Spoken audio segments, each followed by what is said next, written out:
Hello and welcome to ABW Live. This is number 298. This is the post-game show for Arsenal 0, Man City 3 in the end. Could have been a cricket score, but I think we got away with that one. Joining me this evening, I have joined first by Karl. Karl, how it's going? Hello. How are you, Josh?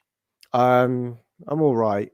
I mean, I expected to lose, so I'm slightly happy that it wasn't by more. If you know what I mean? It's kind more the manner rather than the score. Yeah, exactly. It could have been 20. We could have lost that by, but 3-0, you kind of feel, oh, it's all right. But anyway, a man that I know will not be happy about this result. And he is stepping in last minute because John Welsh, we'll just end it there. It is Jason. Jason, how's it going? Oh, it's not great, is it, pal? No, I'm it's not angry. I'm not sad. I'm not even disappointed. I'm depressed. Yeah, it's very apathetic with that kind of result, isn't it? You're just like, oh. But anyway, we are joined by the great chat box, as always, for these shows. And who was in there first? Because I even wrote it down this time. It was Daz316 was first in the box. And then Thomas in Norway was there. And 2365 Oh, I made a couple of donations as well. Gabrielle and J-Rob slid in and popped some coins in our slot. Thank you very much. And to all 78 of you that are watching, guess some likes. Otherwise, Jason's here. He'll shout at you. But should we start with the game, I suppose, Karl? What did you make of the lineups? Considering with all our injury worries, that was the lineup that kind of picked itself. I think the only questions would have been who would we have played in defence, whether you would have gone with bringing back David Luiz, whether Sokratis would have started, or did Chambers deserve to kind of keep his spot in centre midfield. So I think the team kind of picked itself.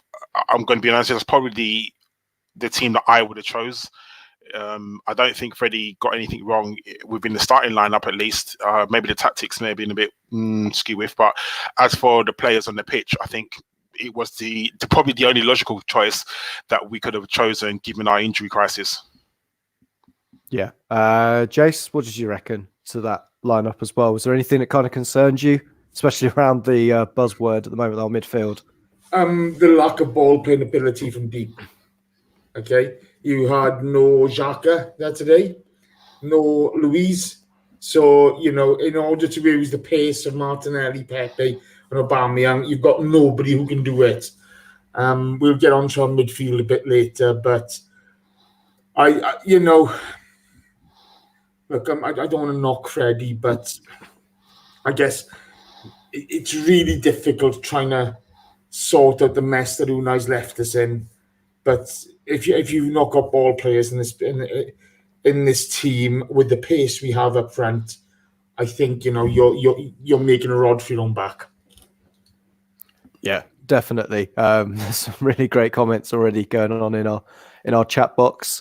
Who was my favourite one? Drogan127 doesn't want us to turn into Leeds. I thought that was very apt with our squad at the moment. Let's start with the game. We kick off 1 minute, 30 seconds was it? Martinelli with that chance. I think that's the positive we've got from it, right, Karl? What did you reckon? I was thinking, I was super hyped. I was like, yes, Martinelli, he's the man to take down Man City. Do you know what the thing is? What's really funny, and I guess we'll talk about it, is that I kind of missed the first 30 seconds of the game, or the first minute, I should say, because I went out. And when I came back in, I heard Martin-Tyler speaking in his high voice. So I come running down the hallway thinking, oh shit. And I was like, oh, but then I rewound the game and I was like, oh, so we did have a chance. And then, yeah. And then what happened. Yeah. So Jace, we were in the game for 30 seconds and then Kevin De Bruyne, do you want to talk us through it? Because that kid, I thought he was going to be doing Home Alone conventions at this time of year. Honestly, I mean, what a player. What a player. I remember when City signed him, there were people taking the mickey. And he's just phenomenal. But again, our midfield is nowhere. no screening whatsoever to help the back four. The ball comes through as Jesus or Jesus, whatever you want to call him, takes Chambers down the byline. Chambers can't jump in. He's in the box. He can't jump in. Others can give a penalty away. And, well, you know, Karl and Sokratis, it's just pathetic, isn't it? Yeah, I think you've also got Torreira as well. Never looks over his shoulder at that point. Torreira and Guendouzi, the utter example of incompetence. Absolutely. I'm sorry, I'm not going to swear. But they're an embarrassment. And whoever thought that these two could hold down a Premier League midfield, you need your heads tested because you know nothing about football. Nothing about football. Torreira and Guendouzi today were awful from start to finish. And I don't give a damn about age. I don't give a damn about anything. You can see the runners coming at you, and there's no real effort to get over there for it. It's embarrassment. You have to see them first, don't you? And Torreira never did that. Karl, what did you want to say on the point as well? Kolasinac, I don't understand how. So Kolasinac's main role in the team is to defend our left side. That's by and by, that is his main role, whether you get up and down the pitch. Now, I don't understand how he cannot see KDB. I have no idea how he doesn't see him, because you think to yourself, right, all the play is in front of you. So I've got to look, what is in my surroundings? What is the main threat? Now, you know that Kevin De Bruyne is in the box and you don't see him and you don't go attracted towards him. And I know some people may say, oh, well, the ball came in a bit fast and it may got a bit of deflection. And this is me just trying to almost defend Kolasinac. But with the greatest will in the world, I'm sorry, you're a professional footballer. The main threat is the man in the box, and you don't go towards him or you don't get in front of him. I think that is absolutely atrocious. And for me, the fact that he's now going to be our first choice left back for the next 3 months, is that what we got to? Is that what we've got to come? And now, don't get us. Listen, I understand that Man City are a very good team, and not every team are going to do that to us. However, teams will do that. It's still a threat, and teams will say, all right, just, pull back from Kolasinac, because he's obviously not going to see people. He's obviously not going to look over his shoulder. I just think it was a comedy of errors from a number of our players. Yeah, definitely. Well, after that, kind of settled for a little bit. Pepe having a little bit of a chance, similar to the De Bruyne one. Karl, what did you think of Martinelli's work down the wing? Because he had Walker on toast, didn't he? I thought he was very, very good. I think, obviously, Kyle Walker is phenomenally fast. He's absolutely he could be a sprinter, definitely he could. But Martinelli played against him smart. He knew he was never going to beat him for pace. Not many people do beat Kyle Walker for pace. However, I think Martinelli was very smart. He knew when to go and stand on him. He knew when to be wide of him. I think that Martinelli had obviously a hard test today with Kyle Walker just with his pace, but I think he held himself well, and I think that against a different opposition he would have got in behind. Yeah, Jace, we were pressing well at that point, I think, especially with the front three in comparison. But then we have the midfield coming into play. Guendouzi kind of gets in the wrong position, allows Foden to play the ball out, and it's that man again, 80-yard run back to us, to ball back to Sterling. What did you feel about that kind of? Yeah, I thought the press. I thought the press was a little half-hearted, okay, but there was no support from the midfield again. Do you know what I mean? The midfield today was invisible, unfortunately, and and De Bruyne, he's just fabulous footballer, isn't he? He's just absolutely fabulous. And the way he just kind of he danced through us, he didn't even have to make too much. There wasn't even too much effort about it, was there? He just drove forward. We kind of fell off, Guendouzi watched him go past. A couple of other players watched him go past, and before you know it, Sterling's got scoring. I'm just so disappointed by it all, to be honest. It was just. it was abject, wasn't it? It was. I thought Unai Emery was on the touchline. Yeah, Chambers was not having a good first half, was he, Carl? Because that was the second kind of time he'd been. Yeah, I absolutely agree. I don't know. We all have these. We all want our players to do well. No Arsenal fan wants players not to do well. We want our players to succeed. However, I think sometimes as Arsenal fans, we have this maybe unreal notion of players to think that, oh yeah, they're going to do it. They're going to do well. Like, you have one game and then you have a run of everyone saying, oh yeah, this person's a world beater. This person's this, that, and the other. And then you have games like this where basic defending he doesn't do, and basic defending he gets wrong, and it's worrying. It's worrying. And now I'm going to put things into perspective because it is Man City. It is Man City. However, even though I'm saying that, I'm still thinking to myself, whether it's Man City, Barcelona, or flipping Bournemouth, you still have to play these players. You still have to play these teams. You have to play against players and teams of a high quality. Now, irrespective of whether you're playing Bournemouth or Barcelona or Man City, you have to give a good account of yourself. And unfortunately, Callum Chambers didn't do that today. No. Next point I've got, and I'm going to ask either of you, Jace or Karl, who wants to take the point on Guendouzi's dive? He dived. He is a dive. I don't understand how he didn't even get booked. And what makes it even worse is that he could have played the ball off. I can't remember who was on the left. Maybe it was Martinelli. I really can't remember. Or Kolasinac. I can't remember who was down that left-hand side. And he could have laid it off, and he didn't lay it off. And he decided to hold onto the ball too long, as he normally does. And then, for some reason, he just dives in the box. Now, for me, if that was another team, we would be going ape shit. We would be like, dirty diver, he's fucking shit, blah, blah, blah, blah, blah. So I'm not going to hold back from him. That was a dive. He should have got booked.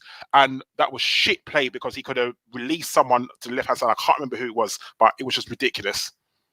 Yeah. Jace, you don't need to worry about not swearing now because I think Carl's done the quota for the show. It's just embarrassing because he'd stopped doing that at the beginning of the season, to be fair to him.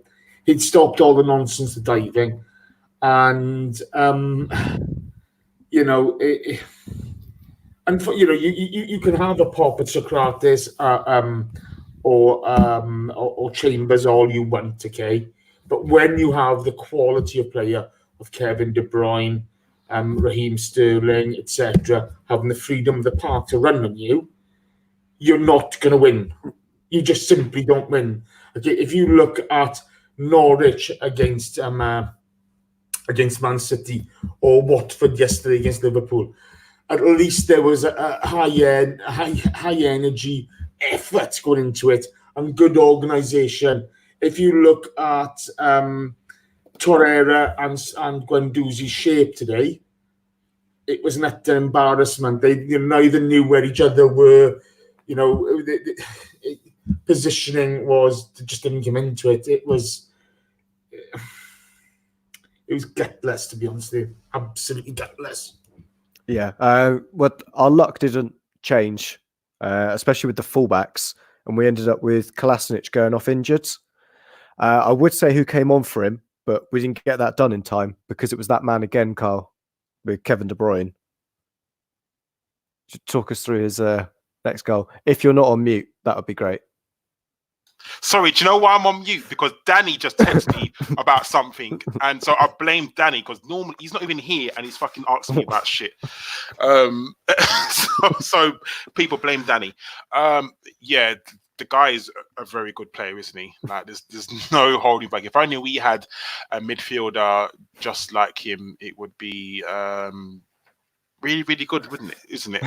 But yeah, KDB, the run was brilliant, and he used what I like is that he used the defender as protection from the goalkeeper, and he literally just opened up his foot, set the ball out, and it just curled into the bottom corner. And I'm not going to blame Leno for that.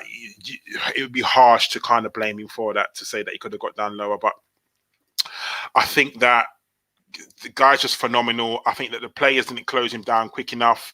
Again, Guendouzi just was bad. The defenders didn't come closer to him. So it's just a comedy of errors for the whole team, and we need to stop players getting so close to our box and break up play. But sometimes you've got to give credit where credit's due, and well done to KDB. Yeah, absolutely. Unique 79 and David Marr, you're both amazing. Thank you for those donations. Unique 79 has popped a little comment in there as well. We're on the ropes. What an utter shambles. Jace, could you say fairer than that, I think, at the moment? I think shambles has been kind to us, to be honest with you. I look at it, it's an almost impossible task for Freddie, isn't it? It's an almost impossible task. There's him and Per there on the sidelines trying to organise things. There's no coaching team. Whilst the committee is getting together to get a new manager in, because Raul and co had faith that Unai was the right man for the job. Unfortunately, when you got Muggs in charge at the top, shit falls down, and that's where we're at the moment, and it's depressing. Petito 100 smashes in the donation. He says, "I said it before. Emery was not the problem. The whole order of the club is wrong, from board to the fans, shown to the fullest when Ozil walked off." Oh, yeah, we'll get to that bit as well, because that's another bit of exciting things that happened for Arsenal. But there is one positive we can talk about before half-time. Leno's save from Kevin De Bruyne. Jace denied him his hat-trick. That was like scoring a goal, wasn't it? Honest to God, what a shot, okay? What a shot. That's a goal 99 times 100, to be fair. Yeah. And what a save from Leno. It was phenomenal, wasn't it? It was just amazing to watch. I haven't seen a German fly over London since 1945. Fuck me. Jesus. Sorry for swearing. I can't deal. Funny. I remember Jürgen Klinsmann diving like that. That's my memory again. Wow. Sorry. Let's just leave that one lie, because it's more fun to let them lie and not mention it. But that was half time. Unless you want to say anything about that save, Karl. But I think it was very, very good. It was as good as the goal would have been, if that makes sense. So yeah. That's what I mean. It was like a goal. Yes. That save. And to be honest, it was the best we were going to get out of Man City, wasn't it? Yeah, and it goes to show how bad we were when our goalkeeper was the best player on the pitch. Yeah, for us, absolutely. At least. Yeah, he's arguably. Yeah, he's going to be player of the season, isn't he? To be honest. Yeah, with our defense and midfield as it is, it's only between two of them, Leno and Uber. Yeah, and I don't think I'll be great at the moment either, to be honest. He probably won't be here in January, will he? Can't see him in the summer. Yeah, right. It's half time, so we've got Jason here. So, and there's 228 others of you in the box. There's only 37 likes. Jace. Only? Is that it? Only 37. I thought when I did this, there'd be at least a few thumbs down as well. But no, it's none of them either.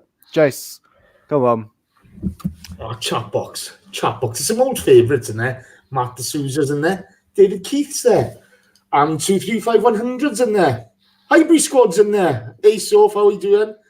Josh Page is there, formerly Norza, Loki 73, Stan the Man 450, Thomas from Norway, Richard Garrett, Don 1, Rudy Rastlos, Gooners 77. Oh, look at you all. Everything rude, everything's in there.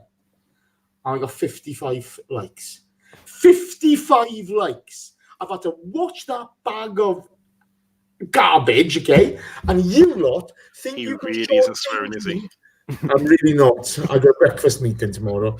And you lot are shortchanging me with 55 likes. Now, let me tell you something now, okay? We've got to watch this crap week in and week out. And I've had a guts full of it, to be honest with you. But no, we promise you content after every game. So the boys, they're broken-hearted. Week in, week out. We have to watch this shower of nonsense. Wow. I know. I'm nearly there. And the boys are in tears sometimes, in tears. Oh, we don't have to do this, do we, Jace? Do we have to do this, Jace, really? And I say, yes, boys, we've made a promise to the listeners. We've made a promise to put out content after every game. And you lot, you think you can be like Unai Emery and put out that nonsense of 63 likes. Honest to God, okay? You're like Sokratis and Chambers, okay? Falling over, trying to defend. And, bloody Torreira and Guendouzi wandering around in the pitch, trying to pin the tail on the donkey. If they pinned the tail on each other, they'd pin the tail on the donkey, wouldn't they? Honest to God. Start hitting those like buttons, please, people, because I've had a guts full. I really have. I've had enough today. I expect 130, please. Toot sweet, tappy, let's get going. Because at the moment, you're bringing shame on the nation. And it's just... And this nation is pretty shamed already. Exactly. Yes, it really is. Wow. Listeners, PG Jason hits home harder than explicit Jason. Let's just say that. We will continue anyway into the second half because it could only get better. Karl, we started the second half a bit like we started the first. It's fairly quick and clean, with Aubameyang kind of getting a header on. How do you think we kind of started? Do you think Freddie gave them, I won't say hairdryer, because a man like with his hairstyle doesn't really use a hairdryer, but the equivalent a bald man uses? I would have hoped he would have gone into the changing room and asked them what the hell they're doing, or to at least tighten up, do something, because we just weren't doing anything. When Guendouzi was running around like a headless chicken, you had Torreira. I don't know what he's trying to do. Is he a number 8? Is he a number 6? Who the hell knows what Torreira is? He was just up and down that pitch. You had Kolasinac not defending. You had Callum Chambers not doing defending. And you had Uber not doing much. But I guess in the second half, it would have been, come on, boys, like, let's try and keep it respectable. I think when you're 3-0 down at home to Manchester City, you can't go in that change room and say, yeah, we can win this. We got a chance. No, I think it would have been, come on, guys, let's keep it respectable. Let's not make this a cricket score now because, let's do this for the fans. So we started a little bit better than we finished the first half, but still the Man City counter-attack was just killing us, I thought. Oh, yeah, absolutely. And in that kind of second half, the way we started, we then saw one of the big talking points, which I think will be higher than the fact that we lost 3-0, Jace. And that's the Mesut Ozil substitution. We saw it with Xhaka earlier in the season. What did you make of this one? Emil Smith-Rowe coming on to replace him. I don't know what to say anymore. His performance was not good enough to be called average, to be honest with you. I thought he had a couple of good games earlier on when he came back into the team.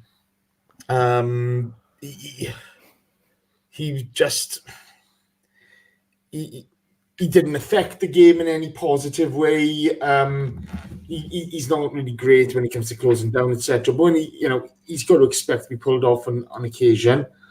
And the petulance he shows, I mean, is it anger at his own performance, or is it anger at being substituted? I don't know. But, we've had so much of this nonsense this season now. He should know better. He's supposed to be one of the leaders in the pitch, in this team, in this squad. And he's shown zero leadership quality whatsoever. And, he's made himself look like a fool, an absolute fool. So, I don't know what to say. I genuinely am lost for words in it. You can't keep on putting these performances out and then have a strop when you're getting substituted. Because quite frankly, Mesut, you're an utter embarrassment. So, I don't know what to say. All right, let's go to Karl. Karl, what did you think of that whole thing? Because I'm sure everybody wants to know exactly what all of us think at ABW about what this... Because this is a big thing, isn't it? It's up there with the thing is, Xhaka. the fans were booing because he was taking so long to get off the pitch. They weren't booing because of his performance. Yeah, he had a shit game, but they weren't booing his performance. He was just walking off the pitch like his language style, what Mesut Ozil does. That's the reason why. So for me, the fans were like, boo, come on, get off the pitch. But he didn't. He just walked. He took too long to get off the pitch, and that's why the fans reacted the way it did. And then he decides to react by kicking his gloves into the crowd. Like, bro, had you set up a goal or done something better on the pitch, then your arse wouldn't have been substituted. But you had a bad game. I think he's petulant. I think Mesut Ozil is. I think for too long he's had it too good, and by that I mean when he was at Real Madrid, he was protected. He was the star. When he was in the German national squad, he was protected. He was the star until such time, and then. He's gone to Arsenal, and I think for the first time, he's actually had to work hard because at Real Madrid, they were, free flowing. Look at the team that they had at that time. And, it was, he could run around the pitch and stroke the ball around left, right, and center. He's got Ronaldo in front of him who is the best player in the world, maybe barring Messi. But do you know what I mean? And he's come to Arsenal, and you don't get that sort of time on the ball that you do in Spain or you do in Germany. It's hard pressing in England. So, and I just think that at the moment he's not having a good time. And I don't want to bring his wages into it because it's not about that. But, bro, you're earning 350 grand a week. Like, you got to do something better. And there's no point doing something good against Watford or Burnley or someone like that. You got to turn it on against the big boys. And you didn't today. Today, you had a bad game. And everyone's allowed bad games. Not everyone can be a 10 out of 10 every single game. It just doesn't work like that. But Mesut Ozil's 10 out of 10 games are very, very few and far between. Yeah, completely agree from that one, especially under, post-Wenger.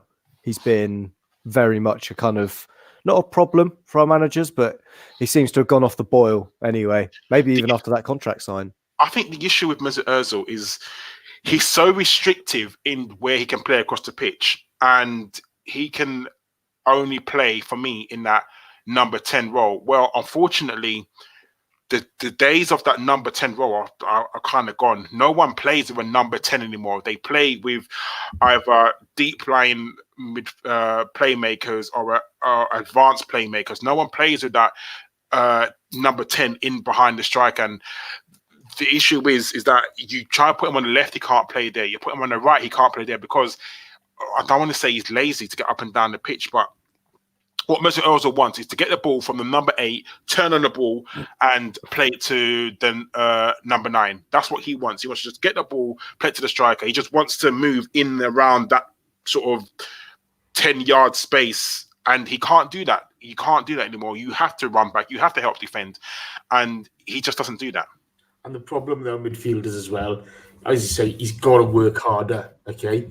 And to be quite frank, he's not used to it. He doesn't particularly look like he wants to do it.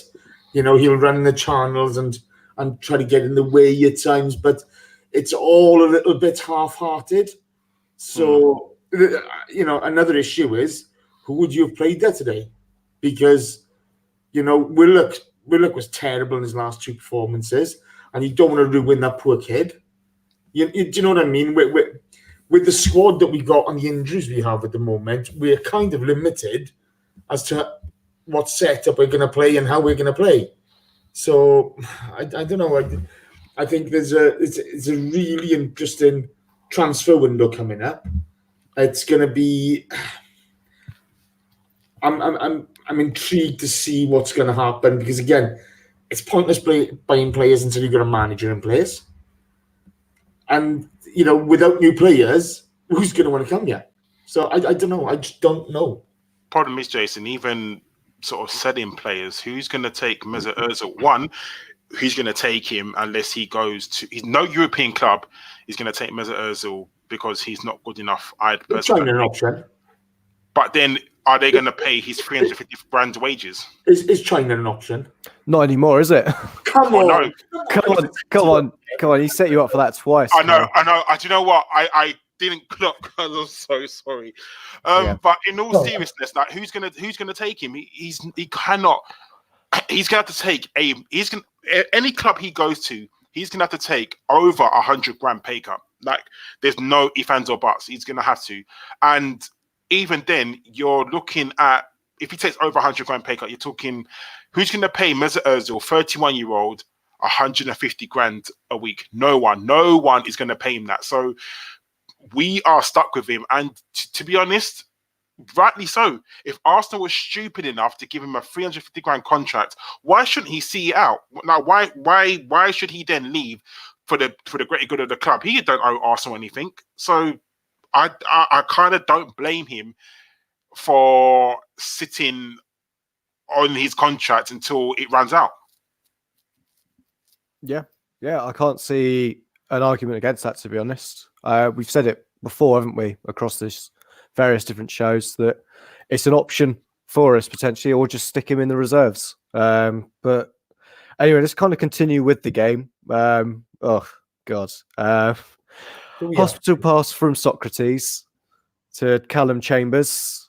Another great save from Leno. I think we'll just quickly skip over that because there is some good news for you, Jace. Are you doing the Everton show next week? No, we haven't done the lineup yet. We haven't. Okay. Well, if you do, Sokratis won't be there because he got a yellow card. There's your Christmas present. Happy Christmas, mate. He's out. You say that, but then what does that leave? Chambers and David Luiz. I don't think it matters, does it? hey, I'm not being funny, you know. It just mix and match, isn't it? You know, they're not going to have any protection from the midfield anyway, and they're not going to do any good when they do have it. So, you know, to be fair, it's just. I'm really down about all this. I really am. It's awful to watch. But Jason, can I ask you a question? Did you expect anything else today? I did have a bit of hope, actually. I thought after the Monday's result, maybe not win, but you know what I mean? We'd put a bit of a performance in. I think with Xhaka being out, we had no shape in midfield whatsoever. And I'm not saying that he'd have come in and we'd have won or anything like that. Nothing like that. But our midfield was a disaster area. It was embarrassing. You know, when you look at the quality they have in attack, when you've got those runners coming at us, you know, you got Kolasinac one side, you got Maitland-Niles, you know, a backup on the other. It just wasn't good, was it? And there's a total lack of direction with the team. There's a total lack of leadership on the pitch. There's an absolute lack of game management skills out there. But today I really felt there's a lack of effort. Okay? It was a lack of effort, and there was a lack of wanting to put your body on the line. And although we have seen that before,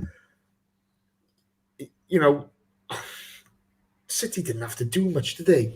They didn't have to do anything. And I thought that we'd get a little bit more with the change of manager. I thought we would get a bit of a bounce, but you know, it hasn't happened, and it's heartbreaking to watch us at the moment. And I think we're doing a bit of damage to some of these youngsters. You know, Maitland-Niles, Guendouzi. They need some good coaches coming into this club. They really do. Okay. I think Freddie was calling for it, wasn't it, pre-game? I don't know what he said. Yeah. He was calling for. Well, it was during the week. He was calling for more coaches to come in if he's going to be taking the job for longer. Basically, not necessarily as a permanent, but I think in just this interim stage. And we know it, right? Where's your director of football in all this? Where is your director of football in all this? This clown. Sanlehi, okay, he's the biggest fraud in football. You know, you have faith in a guy who's taking you absolutely nowhere. Then you decide to sack him, and you're not giving the interim coach the tools with which to help the players. It's utterly ridiculous. It is. You know, he angers me more than anything that Sanlehi does, because he's an absolute charlatan. Sorry, I'm going to stop ranting now. I've enough. That's all right. So yeah, the next thing I've got is little Lucas coming off. Willock came on for whatever difference that would make. One thing I would say though, Karl, is looking at how we finished that game, the starting or not starting 11, the finishing 11, quite a young side eventually. What did you make of that? I think Freddie was definitely trying to say something with that, wasn't he? Trying to say, look,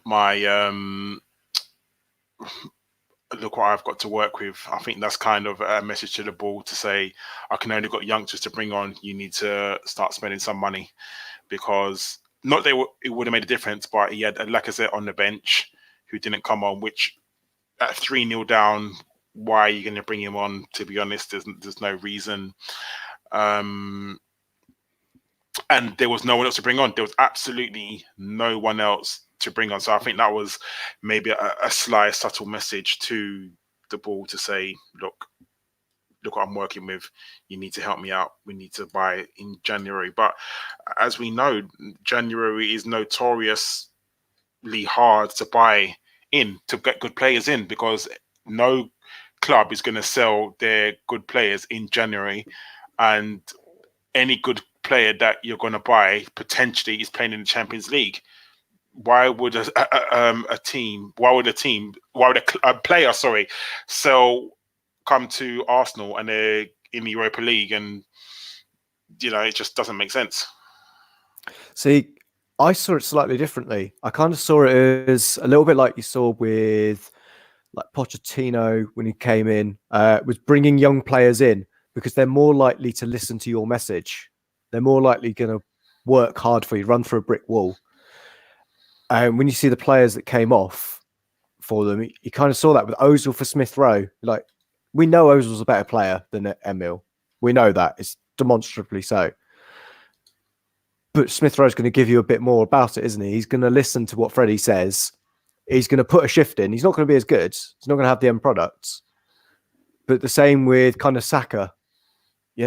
Would Saka play left back for Emery? Probably not. Would he do it for Freddie, though, who was his youth team coach beforehand? He'll do it for whoever's the manager, mate. But the problem is... Yeah, but you say that, but would Mesut Ozil play the game he's asked to do? Because he clearly didn't today. And that's the point I'm trying to make. Yeah, I get what you're saying, but I just find that at the moment, it's very different, okay, if you've got a spine to the team, asking youngsters to come in and do a job, right? If you've got those experienced players who can help the youngsters develop and what have you, then it's a lot easier to do. We don't have that at the moment. We've let too much experience walk through the door. We've let leaders leave the club and what have you, okay, and we've replaced them with nobodies. Okay, when you look at this summer window we've had, okay, so Saliba, right? Long-term project, fair enough. Martinelli, long-term project, fair enough, okay? Even though he's doing brilliantly. Pepe, he's had one really good season, and we're spunking 72 million quid in him, okay? Then you're bringing in Ceballos, who's not a regular at Real. He's an under-23 Spanish international more than anything. He's starting to play in the main squad now.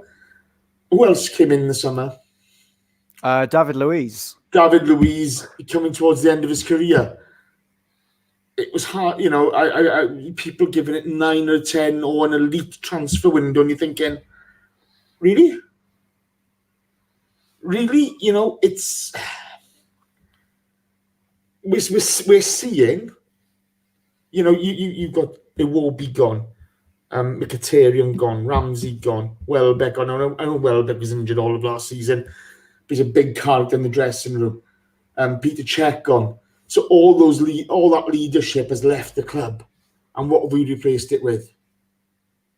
Nothing. Experience and quality's been gone. And it's just sad days. So, I don't know what we expected. Well, there's a happy note to end the game on. I'm sorry. I wasn't expected to be on today, so I'm not prepared. But that's all right. No, like you would have come on happier, Jace, if you were prepared. I'd have been a bit better prepared, wouldn't I? Yeah, maybe. Right. So yeah, as I say, that is the end of the game. People in the chat box, Karl has been gathering up some of your questions. If you've got any more, keep popping in there because I'm going to ask Karl. Karl, can you go through the questions? Yes. Hold on. Jason. Danny said, "Stop banging the table. Put your hands in your head because you're making him deaf." He's not even on the show. And he keeps fucking bothering us. Yeah, tell Danny to bog off, okay? Because I gave him the opportunity to come on the show, and no, I don't want to do it. I'm too grumpy, and now I can have. I don't care. He's probably not wearing clothes, to be fair. Oh God, don't. He's probably got like one page open for this and one page open for Chatterbait. So, oh, that was worse than the mental image I created. For fuck's sake! Right, ask some questions. Right, I don't know what you're doing. Right, this one's to Joshua, and it's from Joshua Page Wood. No, sorry, it's from Joshua Page. And yeah, sorry, it's all one word. Right. So, Josh, would this team currently, right now, win the championship next season? Oh God. It depends who goes down with us. There we go. Yes. Yeah, because if Norwich go down, they'll probably come straight back up. Yes. I'm going to answer that one with the joke of a question it was. God. Right. This is from, I'm assuming it's meant to be Andy, and maybe I'll cut off the Y. But is relegation a serious prospect for things to get better at Arsenal? So, Jason, in all honesty, do you think relegation is a prospect this season? No, not at all. Not at all. We've got a bit too much quality than that. So, look, we're in enough trouble as it is. Okay, it's awful to watch. But when you look at the bottom three, okay, Southampton, Norwich, I know they're giving us a run for our money now. Okay, but you're talking 7 points difference at this moment in time. Now, we won't be, I think top half of the table may become an issue if it carries on like this. But relegation won't be an issue, no. Okay. All I'm going to say to that is Leeds and Newcastle, but okay. Oh, no. Come on, you can't compare. They were real trash. And we are what? Not as bad as them. Hey, here's a question for you, pal, okay? Mike and Anders have just smashed in the donation. Thank you, Mike, you're a star, mate. And he says, what do you think the main reason is for the end of the winning culture at the club? Type of players, man just saying top four's a trophy, or ownership? What's your opinion? A little from column A, a little from column B. I think the ownership definitely is an issue, and I think it harks back. And I know this is going to sound weird, but it harks back to that season when we only brought in Petr Cech. That, for me, said a lot about how the owners of the club, how much investment they really wanted to put in. So, and if you're looking, you can't just look at the here and now. You have to look at the past. And I think that season, was it 2000 and it's the years 14? Was it 4 years ago? 16? 14. Right, 14. That season, for me, that is where things really started to decline and started to go downhill, because we could have won the league that season 100%. Everyone was shit. Every single you would never get a season like that again when every single team is shit, and we could have won the league. And because of the lack of investment in Arsenal, we didn't win the league.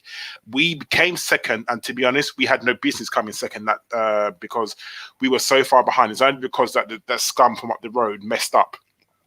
And I think that was false hope. I think they saw that, oh, look how bad we were, and we came second. And I think we didn't capitalize on that at all. So if it was for me, the board, Arsene Wenger staying too long. I don't want to call his name because he's not with us at the moment anymore. But him being at the club for so long, again, was something that really, really hampered us. I think back to when Pep left Barcelona, and he would have come to Arsenal. I'm telling you now, that man would have come to Arsenal. Because do you remember when Arsene Wenger was sending him tapes of how way Arsenal play? and we didn't capitalize on getting Pep because Arsene Wenger still wanted to be in charge of the club. He didn't look towards the future. Arsene Wenger looked to the here and now, and that again was one of the things that really, really messed us up. So yes, it's sad to see the thing because we have spent money, but we've spent it badly, haven't we? You know, and there may be a few things going on in the background we don't know about, but it's frustrating. Sorry, pal. Carry on, buddy. Alrighty then. So this was my next question. Archie Q, and this one's to Josh. Why is Aubameyang being given a free pass? He's asking for 350k and expects the ball to come to him. I mean, the latter part is literally his game. That's what he expects. Expects the ball to be played in front of him so he can run onto it. He's not a hold-up guy. He's not a guy who's going to come deep and kind of build up play with us. He is that finisher. That's all he really is for us. Why is he given a free pass? I think, to be honest, because of his social media. The way he interacts with fans is great, isn't it? You know, when we're playing well and when Aubameyang's doing all the stuff on Twitter and on Instagram, we love it. We absolutely lap it up, and people are still going to do that even when he's playing badly. And it's one of those, you know, the last game he played for Dortmund before he came to us, I think there was a stat going around saying he had less than a dozen touches in the entire game. That's his game. He's not going to have more than 30 touches in the game, generally, and he'll score from 3 of them. But it's the entire team around him that is causing him to not look good. And that's what he needs in order to look good, is a team functioning around him. He's not going to create something on his own. Yes, I kind of have to agree. But all our players are not playing at the best of their ability at the moment. So we just got to hope that in time they find their form.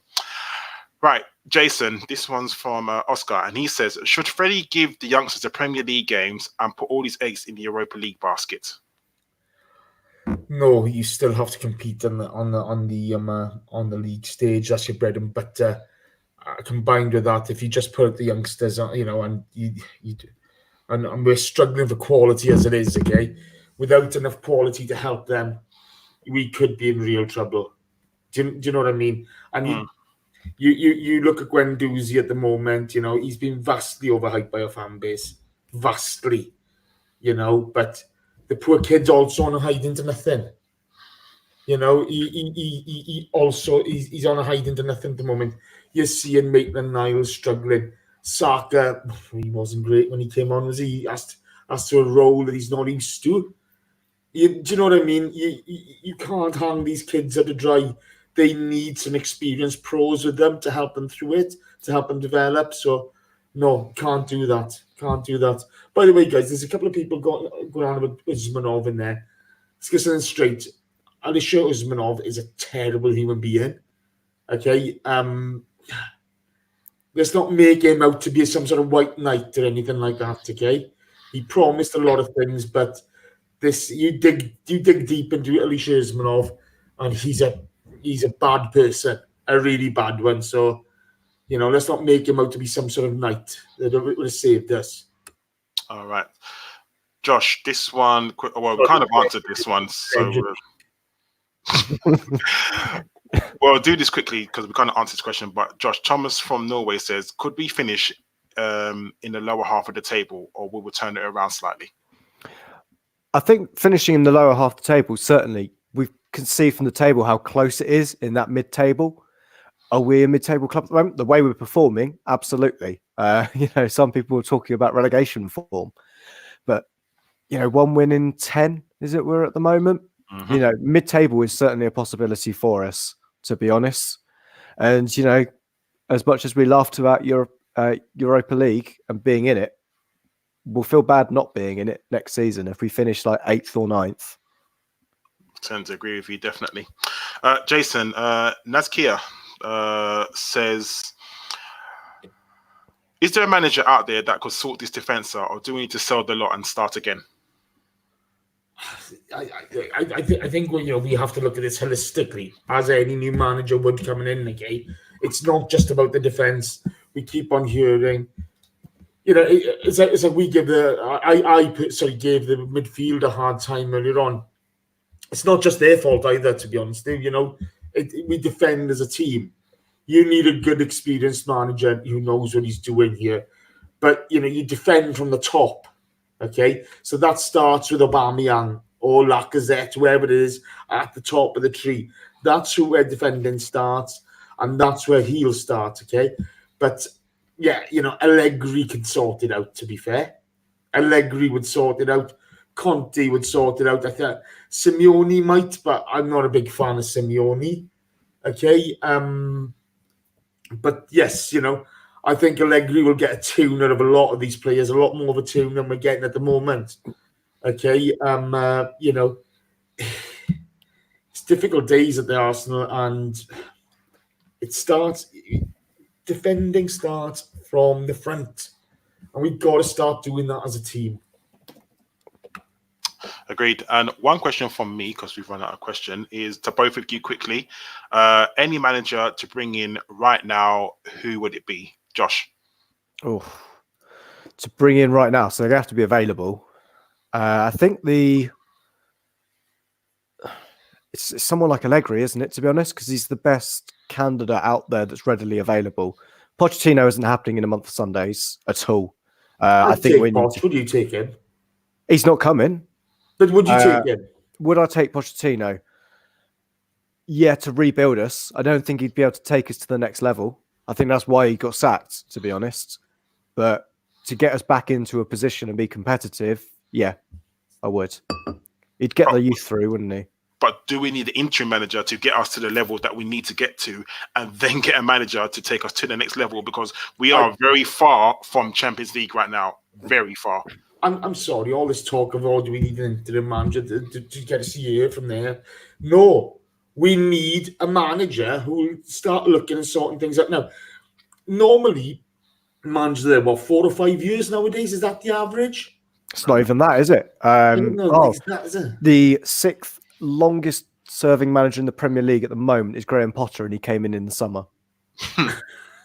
There you go. So, look, you've just got to go for the best person available who you think has got a vision for the club, etc. But like with Allegri, we spoke on last week's pod about it.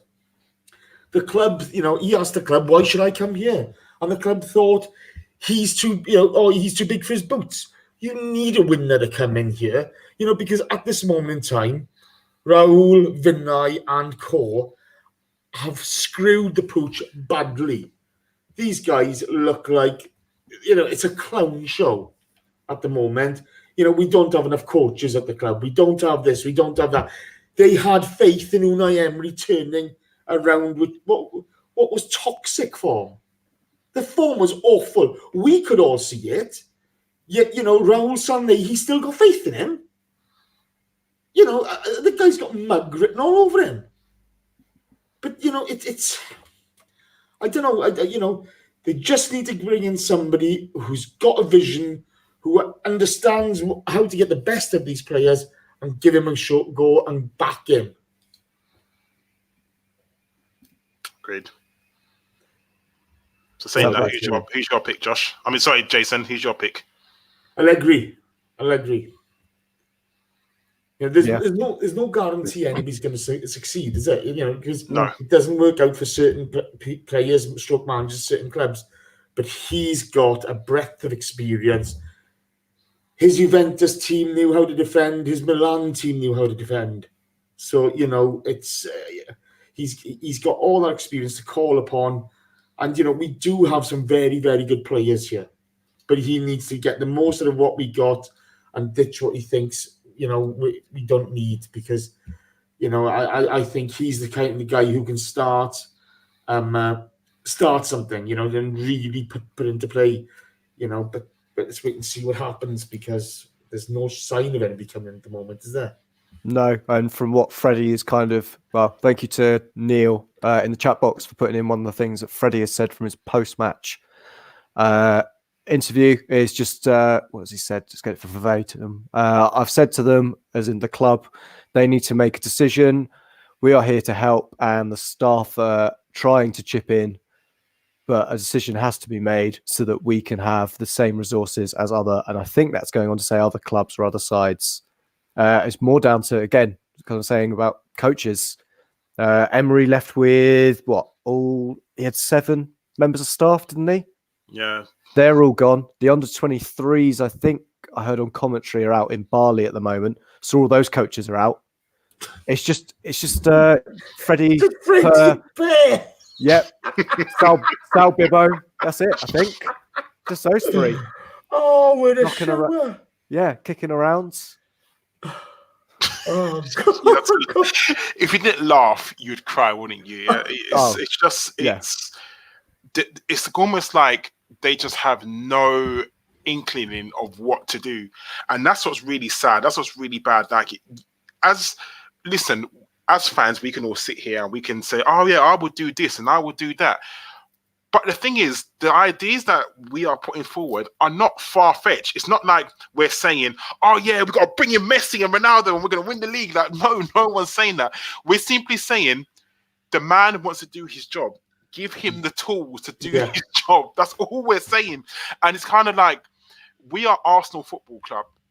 What's it been?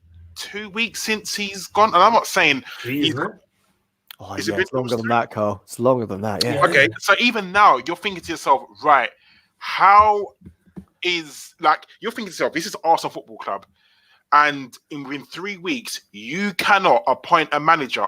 Like, come on, let's be serious now. Do you remember what Don Raul said? When Arsenal knock, kind of knock, yeah? That's what the man said. The man said, when Arsenal knock, it's a different kind of knock. So are we not knocking any doors now, like, to get a manager? Do you know what I mean? You can't have it one way and not have it the other. I just think it's ridiculous that, like you said, 3 weeks since Unai Emery's left and we haven't appointed a manager. I think it's just ridiculous. Yeah, we sacked him on the 28th of November. We've had 5 games under Freddie. I just think it's bad, because by now you should have identified who you want, and right now you should be talking wages. What do we need to get you out? Whether it's a person from a club, I don't know who. The thing is, there's not even nothing in the ether to say, oh yeah, we're definitely going after this person. There's too much talk about this person and that person and that person, this person. Do you know what I mean? It's just right now, before Man City, if it's Arteta, before Man City leave the stadium, the board should be saying to Arteta, come on, let's go up to the boardroom, let's have a little talk. Like, and I don't know who it is, and it's just ridiculous. If it's going to be Freddie to the end of the season, say, all right, Freddie, it's going to be to the end of the season. What coaches do you want us to bring in? And we'll get them in. But there's just nothing from the club, absolutely nothing. No, and I think that's why Freddie's going out to mention it, isn't he? That he just needs coaches, to be honest. And I'm sure there's plenty of ex-players that are doing scouting for us. And technically on our books we can get in. I know Keown does scouting for us. Why don't we get him along to Colney? Well, he coached the defence. Yeah. We had the run to the Champions League final. And then he wasn't brought back afterwards. So bringing in people like that would do a job at this moment in time. Yeah, and that's what we need, don't we? We need interim staff. Yeah, but even people like Dennis Bergkamp, like, he's not doing nothing. And do you imagine the morale that would do to bring someone like Dennis Bergkamp back to the club? Like, even if you just said, Dennis, you're only going to be here until the end of the season, he would come. He definitely would come, because he wouldn't have to fly anywhere. He literally would just be at London Colney, coach the team, and then that's it. I don't know, but maybe it's too simplistic for us fans to look at it that way. But... Look, I think from if you look since Arsene left, okay, Ivan had his magical triumvirate of Raul and Sven, etc. Then Ivan goes, and there's the big power struggle between Raul and everybody else. Raul comes up on top. Sven's leaving. The briefing starts. Same happened to Burgess over the summer. He's going and what have you. You look at and you look at how many players left and all that experience and leadership in the summer. And you look at what's left. We've almost been set up to fail. And now Freddie, there's him, Bibo, and Per on the training pitch. They spend half their time getting the corns back in and out. You know what I mean? You know what I mean? And it's utter incompetence. It's utter incompetence where we are. It's embarrassing, and people on the go, Freddie. Have a crack at him all you want, but don't tell me this guy has got the experience and the support to be able to succeed, because he just hasn't, and that's not his fault. That's not his fault. And that's the thing. It really isn't. Like he's been given a job, but he hasn't been given the tools to do this job. So when there's only so much that he can do.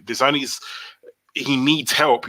I know for a fact that we've got the under-23s goalkeeper now training our goalkeepers, and it's kind of like goalkeepers need that help. Goalkeepers need that, one-to-one. This is what you do, and there's only so much you can do there. So, and does it suffer? So if you've got the under-23s goalkeeper coaching our first team, does our under-23s now suffer because they don't have a goalkeeping coach?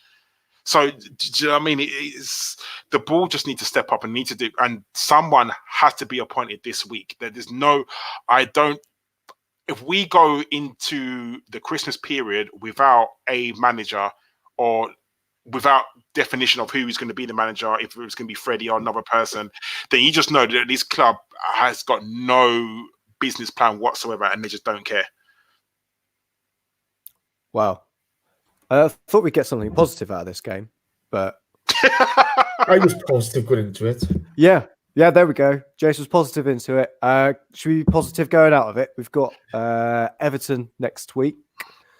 Yeah. They'll be in charge. Well, hopefully they've got a new manager, because Duncan Ferguson will scare the living crap out of all our players, let alone his own ones. But I think we shall wrap up the show. Thank you to everybody who has interacted with us or listened.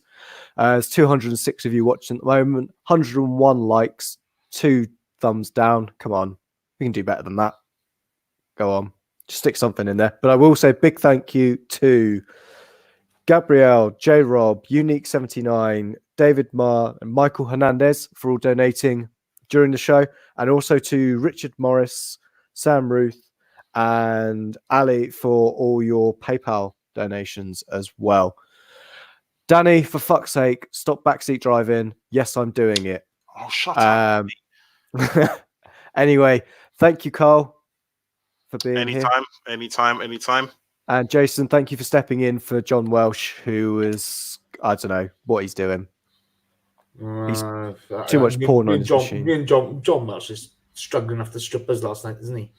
I think so. I think that's the real reason. It's nothing to do with his motherboard. Well, maybe someone's mother. Anyway. Anyway, no. I was going to say switch this shit off, but then I realised I'm the one that has to turn it off. So, Josh, switch this crap off, please. Thank you, Jason.